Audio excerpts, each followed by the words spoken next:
आप सभी को मेरा जय जिनेंद्र। आप सभी का बहुत बहुत आभार और धन्यवाद जो आप इस प्रोग्राम में मेरे को सुनने के लिए पधारे। मैं मेरी तरफ से पूरा प्रयास करूंगा कि कोरोना वायरस के बारे में आपको रोचक जानकारी दूं, अच्छी जानकारी दूं, जिससे कि अपने समाज के, देश के, राज्य के सारे लोग उससे लाभान्वित हो सकें और हम कोरोना वायरस से लड़ने में अपने आप को ज़्यादा मजबूत और सक्षम महसूस करें।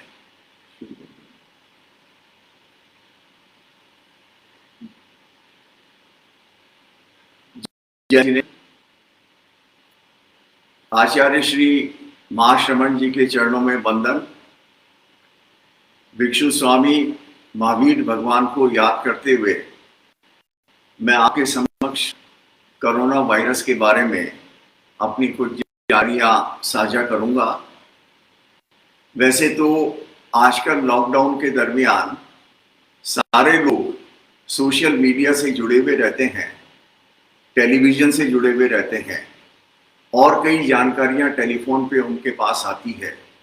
मैंने ये प्रयास किया है कि जो जानकारी ऑलरेडी आपके पास है उसके बियॉन्ड मैं कुछ आपको ऐसा रोचक और नवीनतम जानकारी उपलब्ध कराऊं जिससे कि कोरोना वायरस से लड़ाई में अपने आप को ज़्यादा मजबूत, सक्षम महसूस करें और आने वाले समय के अंदर इस लड़ाई के अंदर कोरोना वायरस को हरा के अपने देश को जिताएं, अपने लोगों को जिताएं।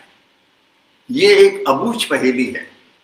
अबूझ पहेली इसलिए क्योंकि इसका कोई समाधान पूरी दुनिया में अभी तक नहीं निकला है। दूसरी एंगल से अगर देखा जाए तो कुछ दिनों पहले लोग बात किया करते थे कि भाई अमुक बीमारी का इलाज अमेरिका में संभव है, फला बीमारी का इलाज इंग्लैंड में या फ्रांस में या जर्मनी जाके करवाना पड़ेगा। कोरोना वायरस का जो महामारी है उसने सारे दुनिया को एक ही कतार में, सारे देशों को एक ही कतार में खड़ा कर दिया। चाहे सबसे विकसित देश हो, चाहे सबसे गरीब देश हो, सारे एक ही कतार में खड़े हैं।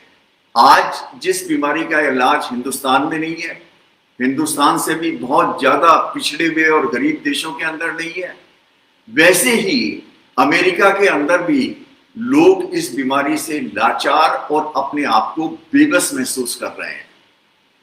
इसीलिए इसका हेडिंग मैंने जानबूझ के ये दिया, एक अबूझ पहेली है जिससे कैसे मुकाबला किया जाए उसके बारे में मैं स्टेप बाय स्टेप आपको कुछ चीजें बताऊंगा। लोग अक्सर ये पूछते हैं कि क्या इसका वैक्सीन बन गया, क्या इसकी कोई बीमारी का इलाज आ गया, क्या इसकी कोई दवा उपलब्ध है। सबसे पहले मैं आपको सिलसिलेवार ये बताऊं कि इसका वैक्सीन हालांकि बन चुका है और सबसे पहला वैक्सीन जो इंग्लैंड में आया वो ऑक्सफोर्ड यूनिवर्सिटी के डॉक्टरों ने और साइंटिस्ट ने कुछ मरीजों के ऊपर प्रयोग के लिए इंजेक्ट भी कर दिया है। इन लोगों के अंदर इस वैक्सीन को दे दिया गया है।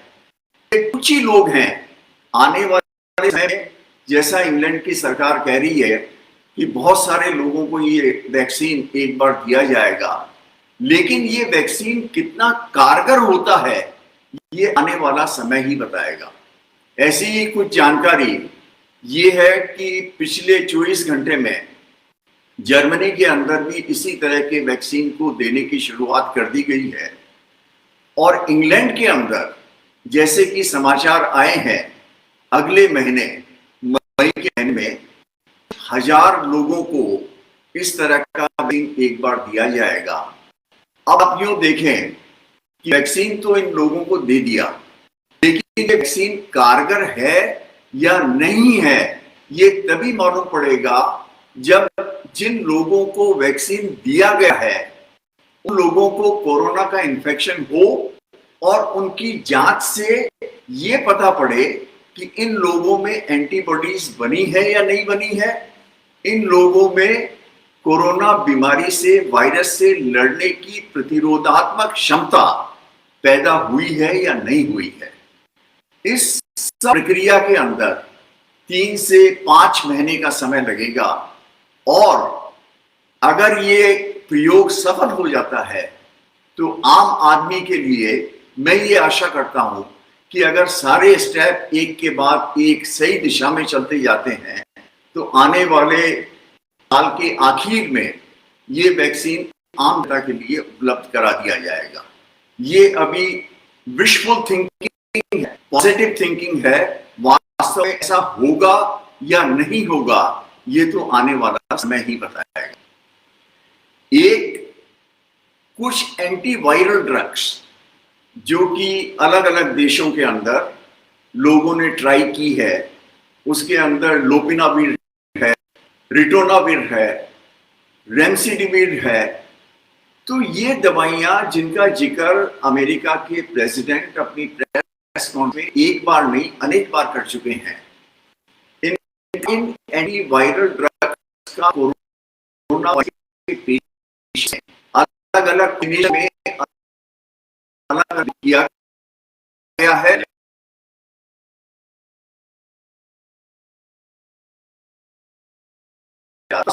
नहीं मिले हैं कि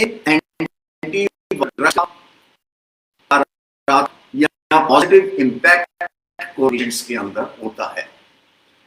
तो वैक्सीन बनने में समय है, कोई एंटीवायरल ड्रग, सही एंटीवायरल ड्रग को विकसित होने में भी समय है, इसमें लगेगा समय।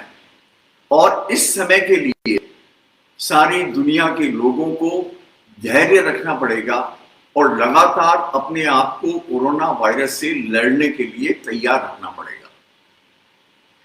जैसा कि आपको अभी कुछ दिनों पहले हिंदुस्तान में आमतौर पर काम में ली जाने वाली ड्रग क्लोरोक्विन और हाइड्रोक्सीक्लोरोक्विन, इसका इस्तेमाल कोरोना के पेशेंट्स में जब किया गया तो ये जानकारी मिली कि कोरोना का इन्फेक्शन कम करने ये कारगर सहायक होती है, कारगर सिद्ध होती है। तो जब ये कारगर सिद्ध होती है तो अमेरिका ने हिंदुस्तान से ये रिक्वेस्ट की कि भाई इस दवा को जो हमारे यहाँ कम मात्रा में बनती है इसको इंडिया से अमेरिका की तरफ, इंडिया से एक्सपोर्ट करके अमेरिका भेजा जाए। भेजी भी गई है, लेकिन नवीनतम जानकारियां, साइंटिफिक डेटा अभी कोई इंडिकेशन नहीं देता कि इस दवा का पॉजिटिव इम्पैक्ट कोरोना वायरस के ऊपर होता है, कोरोना मरीजों को मिलता है या नहीं मिलता। कुछ लोग इसको एज ए प्रोफिलैक्सिस भी काम में ले रहे हैं, जिससे कि आने वाले समय में कोरोना वायरस हो जाए तो वो काफी हद तक उनको सहायता हो। ऐसा साइंटिफिक एविडेंस भी ही मिला है। तो मोटे रूप से कहने का मतलब ये वैक्सीन आने में समय है। एंटीवायरल ड्रग के कोई पुख्ता सबूत, साइंटिफिक सबूत अभी नहीं मिले हैं। क्लोरोक्विन और हाइड्रोक्सीक्लोरोक्विन पे भी एक्सपेरिमेंट विभिन्न देशों में हो रहे हैं, उसका भी नतीजा आना अभी शेष है। तो कुछ लोग पूछते हैं कि डॉक्टर साहब जब इसका कोई वैक्सीन नहीं है, जब इसका कोई इलाज नहीं है, तो ऐसी सिचुएशन के अंदर जब आप मरीजों को अस्पताल में भर्ती करते हो तो उनका क्या करते हैं आप? जब आपके पास कोई इलाज ही नहीं है इसका, तो उनको अस्पताल में भर्ती करके किस तरह का ट्रीटमेंट देते हैं?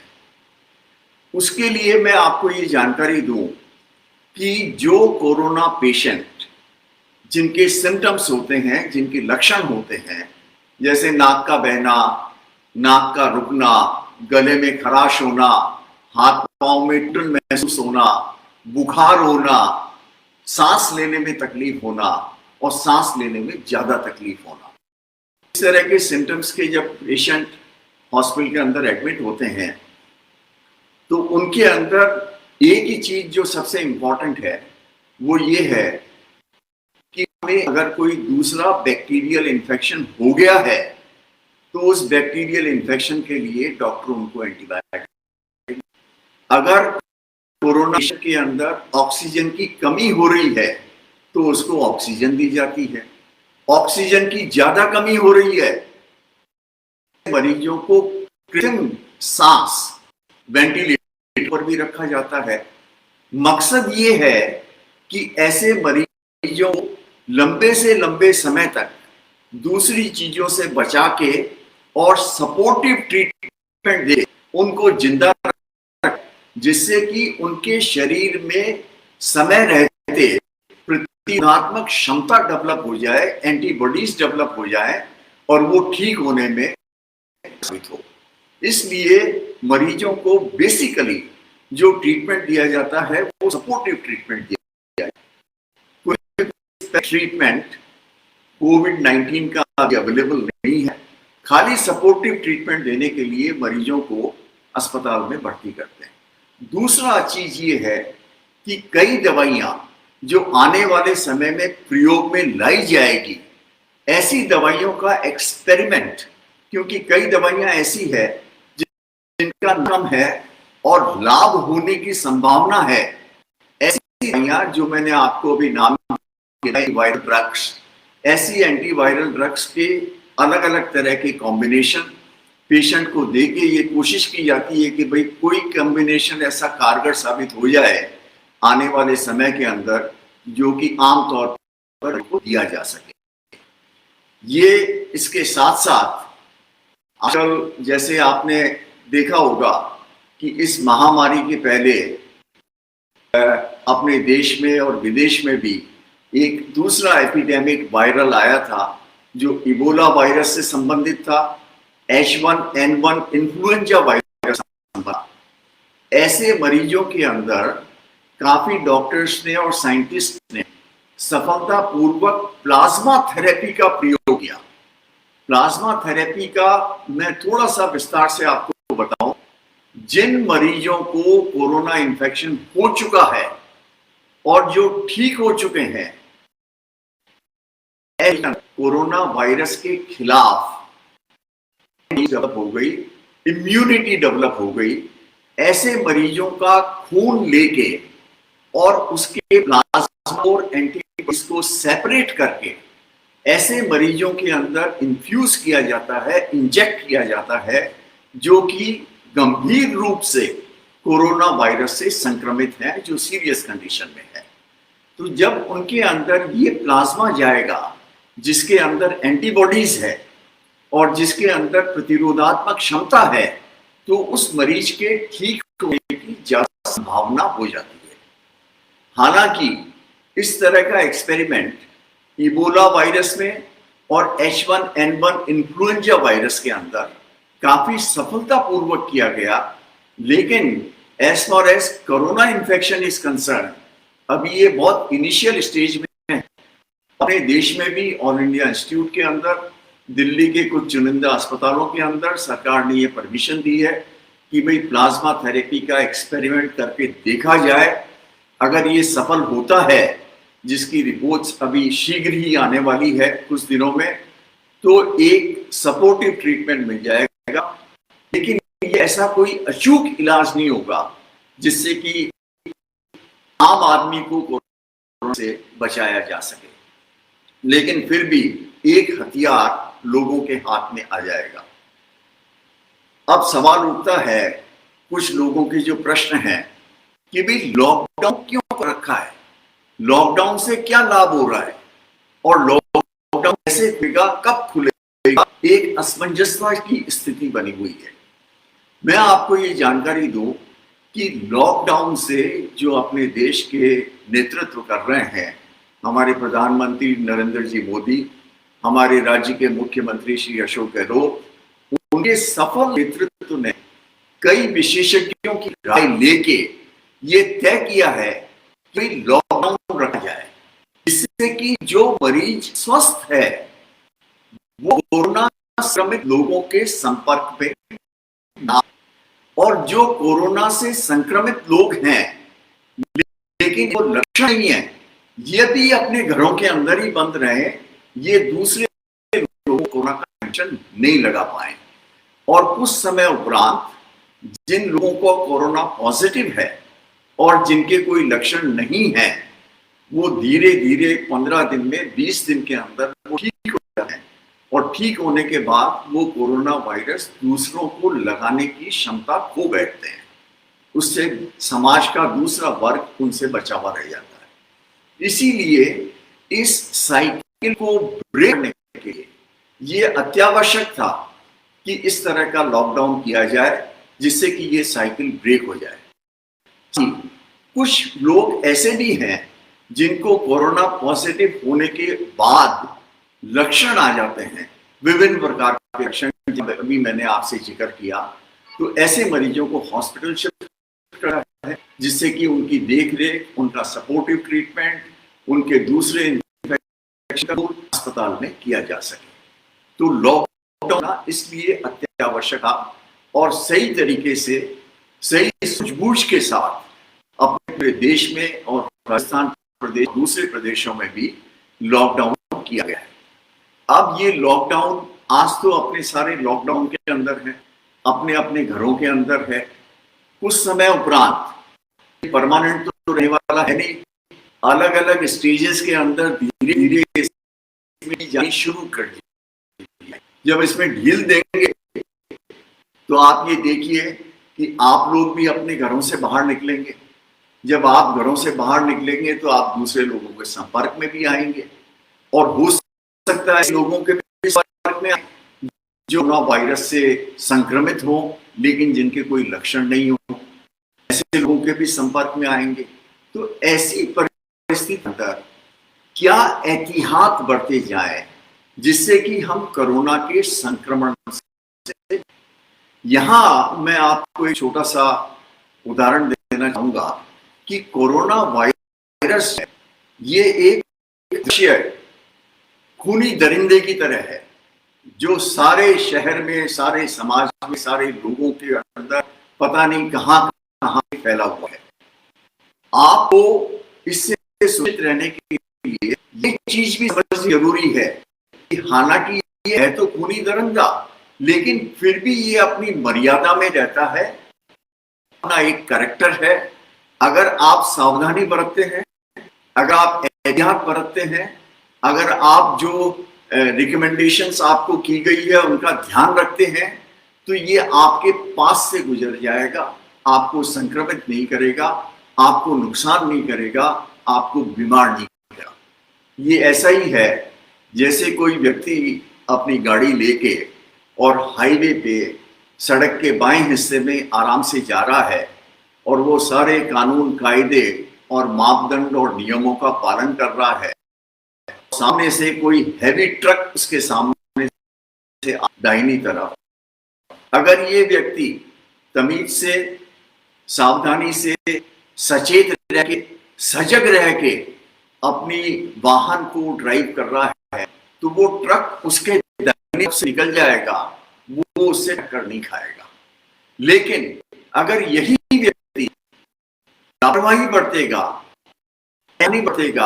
सजग और सचेत नहीं रहेगा और ट्रक के सामने अपनी गाड़ी को ले आएगा, तो आप ये मानिए एक्सीडेंट होना और हादसा होना लाजमी है।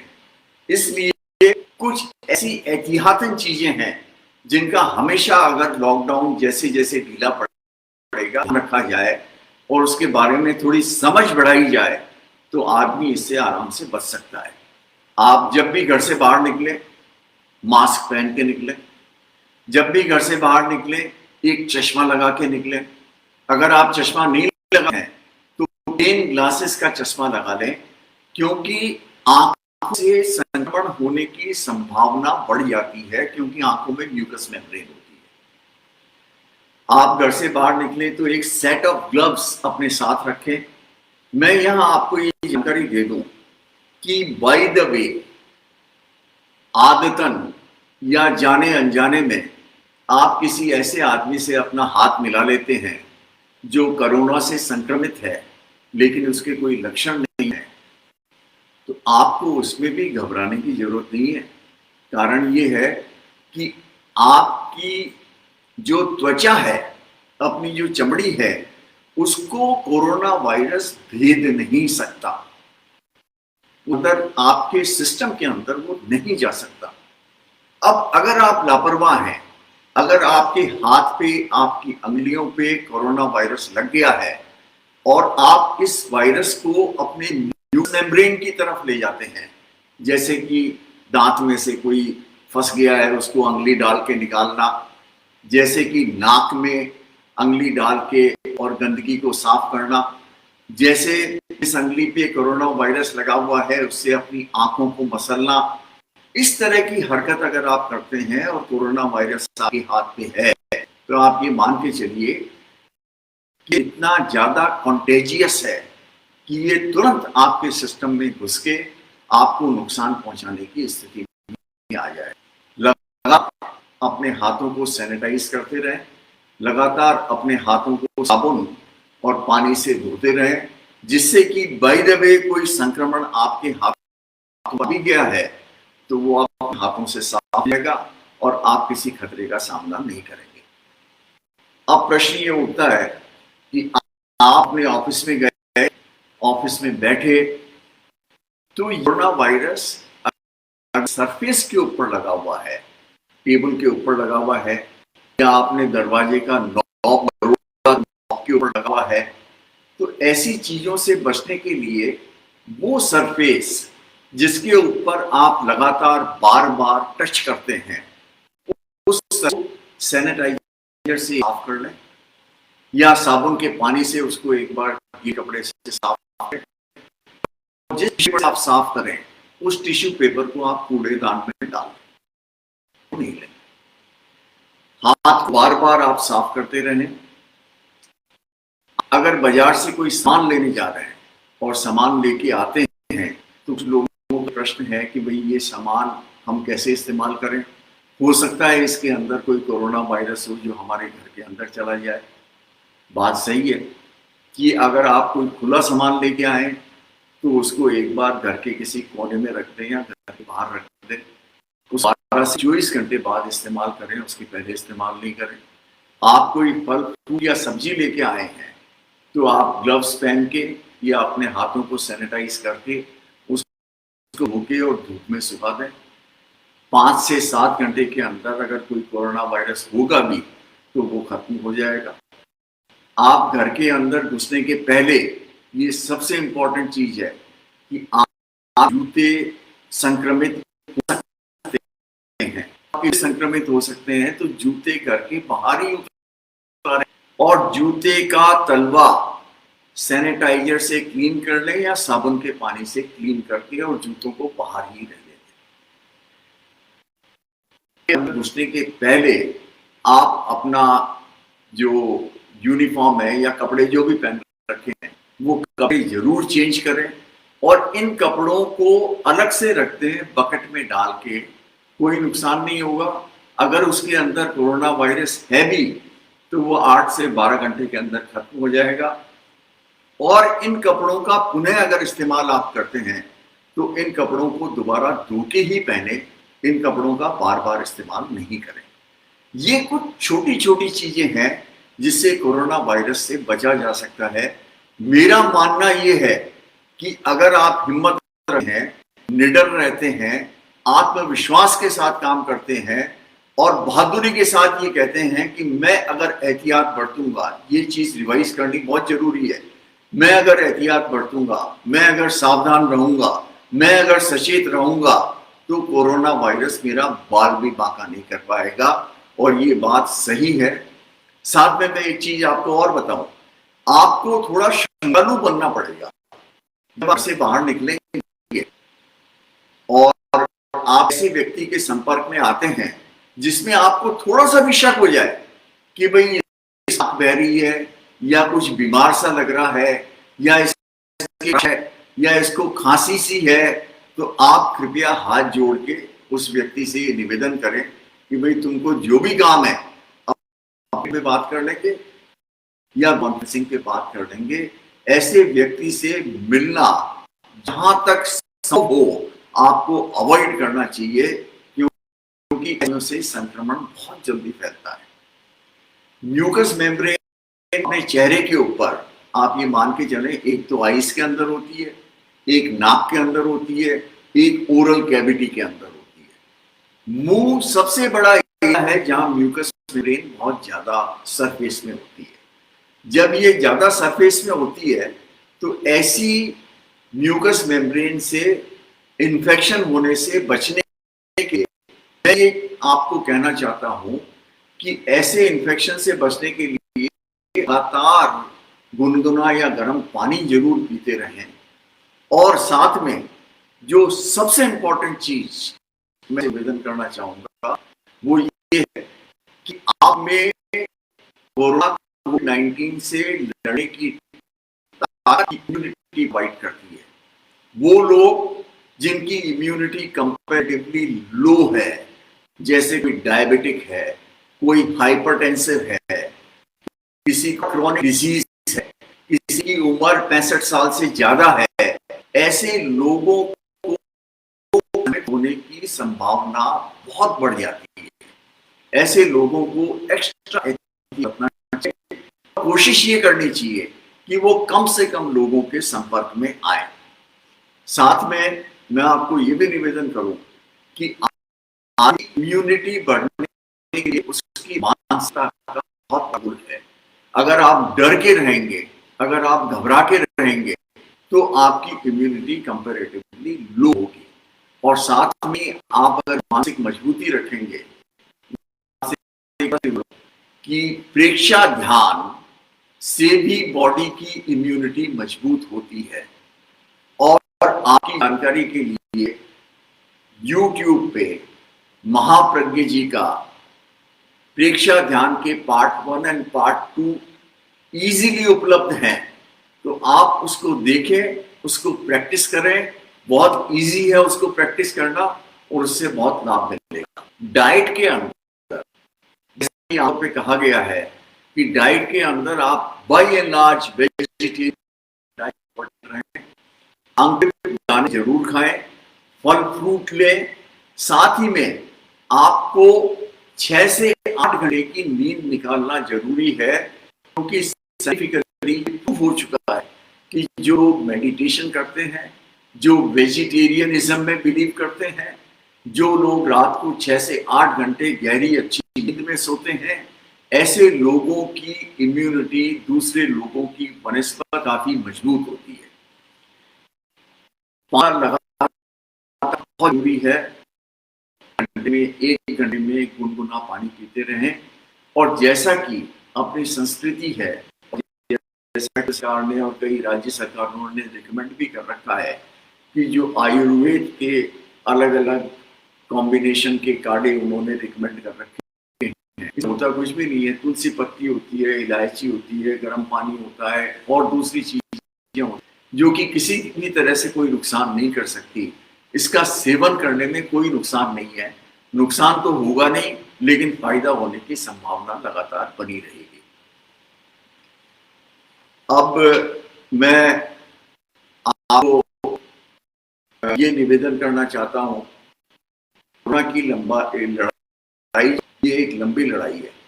जब तक कोरोना का वैक्सीन नहीं निकलेगा, जब तक कोई एंटीवायरल ड्रग जो कोविड-19 में असरदार हो सकती है वो नहीं निकलेगी, तब मानव जाति का और कोरोना का संघर्ष लगातार जारी रहेगा। और इसमें आप घर में भी रहेंगे, घर के बाहर भी निकलेंगे, लेकिन अगर आप सजग और पूरे प्रिकॉशन लेते हैं तो मैं पूरे विश्वास के साथ आपको कह सकता हूं कि अपने जीत जाएंगे और हार जाएगा। जैसा कि आपने बचपन में देखा होगा कि अपने कबड्डी प्राय सारे लोगों की खेली हुई है। कबड्डी के अंदर कबड्डी कबड्डी कबड्डी कबड्डी हैं। हारता कौन है? हारता वो है जिसकी सांस पहले टूटती है। और मैं आपको पूरी निष्ठा और विश्वास से गुरुदेव की कृपा से ये निवेदन करना चाहता हूँ कि ये कबड्डी कबड्डी की सांस कोरोना वायरस की पहले टूटेगी, मानव जाति और अपना देश जीतेगा। ये मेरा पक्का और अटूट विश्वास है। आप सब लोग स्वस्थ रहें, आप सब लोग रहें, कोरोना से अपने आप का बचाव करें। तेरा पंथ युवक परिषद का मैं बहुत बहुत आभार करता हूँ कि उन्होंने मुझे ये सुअवसर दिया कि आप लोगों से इंटरेक्ट कर सकूं और मेरे विचारों से आपको अवगत करा सकूं। स्पेशली संजय जी बांटिया जो हैं, वो लगातार मेरे संपर्क में रहे, उन्होंने मेरे को गाइड भी किया, उन्होंने मेरे को इस से लिंक होने में काफी सहायता की और सपोर्ट किया। उसके लिए उनका बहुत बहुत आभार और धन्यवाद हूँ। और ये आशा करता हूँ कि अगर मुझे पुनः मौका मिला तो 7 से 10 दिन बाद और जो नवीनतम जानकारियां कोविड-19 के बारे में होगी उससे मैं बताऊंगा और सीधे सरल रोचक उपाय आपको सुझाव देता रहूंगा, जिससे कोरोना की ये लड़ाई अल्टीमेटली जीत सके। इसी आशा और विश्वास के साथ आपका बहुत बहुत धन्यवाद। ओम अरहम।